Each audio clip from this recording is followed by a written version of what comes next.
100세 시대 노후가 길어지면서 부모 자식 간의 부양 문제가 사회적 문제로 대두되고 있는데요. 특히나 준비 안 된 노후는 자식들에게 큰 부담을 안겨주고 있는 현실.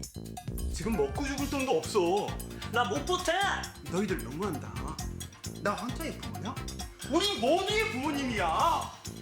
아니 난 그러다 준비 안 된 부모님 부양을 자식들 중 한 사람만 맡게 되면 형제 간 갈등이 깊어지기도 하고 내가 아버님, 이왕 해주시는 김에 대출까지 좀 당겨서 3억 안 될까요? 3억 각성 소리하네. 뭐? 반면 극심한 취업난과 집값 상승으로 성년이 돼서도 부모 품을 떠나지 못하는 자식들도 있습니다. 자식을 잘못 키웠어. 평생 같이 살아온 가족이지만 돈 앞에선 남이 될 수도 있는 부양 갈등. 오늘 부양 갈등에 관한 다양한 사례들 자세히 알아봅니다. 네, 올해가 며칠 남지 않았습니다. 해묵은 감정을 정리하고 희망찬 새해를 위해서 준비해야 할 때고요.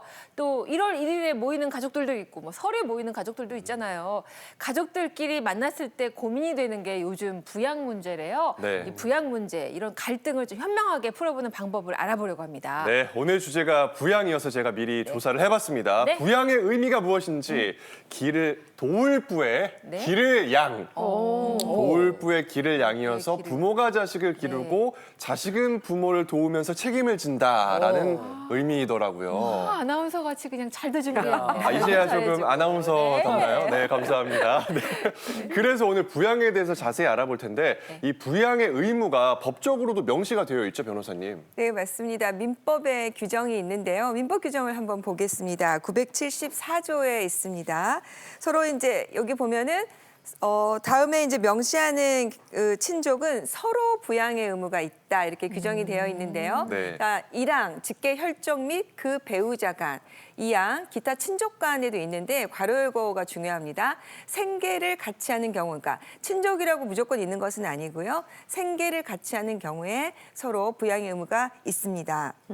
이때 부양의 의미는 어느 정도의 경우에 부양해가 있냐면요.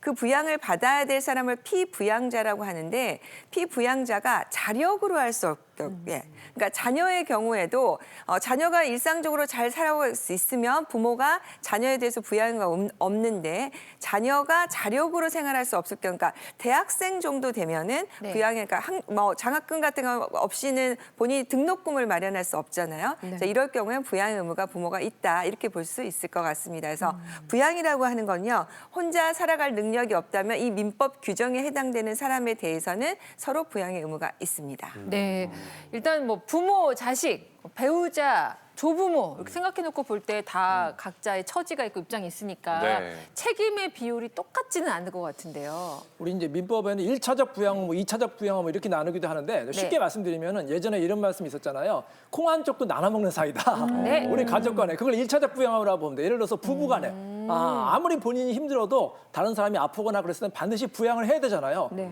그리고 미성년 자녀 같은 경우에는 부모가 어떻게 해서든지 이 미성년 자녀를 잘 키워야 되죠. 그걸 1차적 부양 의무라고 할 수가 있고요.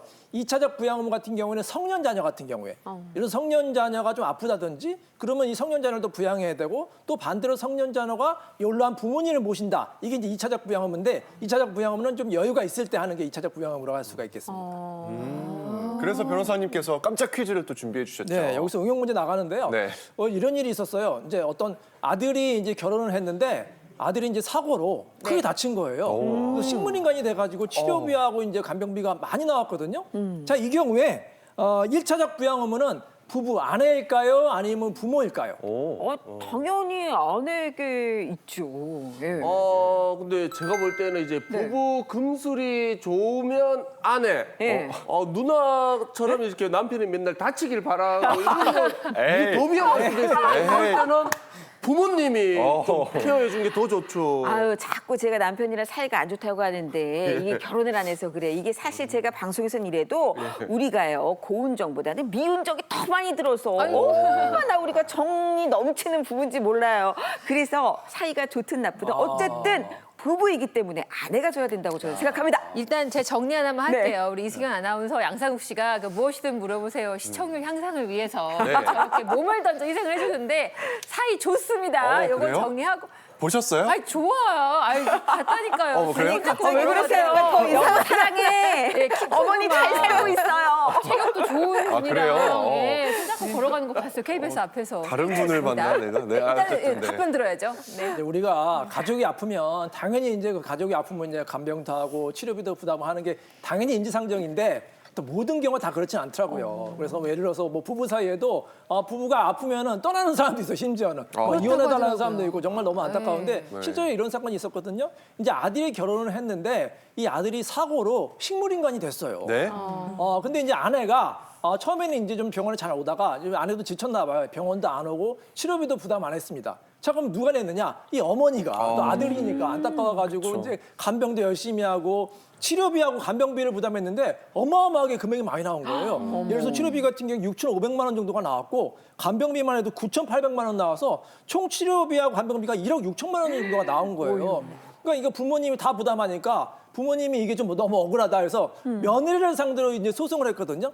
당신 네가 좀 치료비하고 간병비를 달라 구상권 소송을 했는데 어떻게 됐을까요?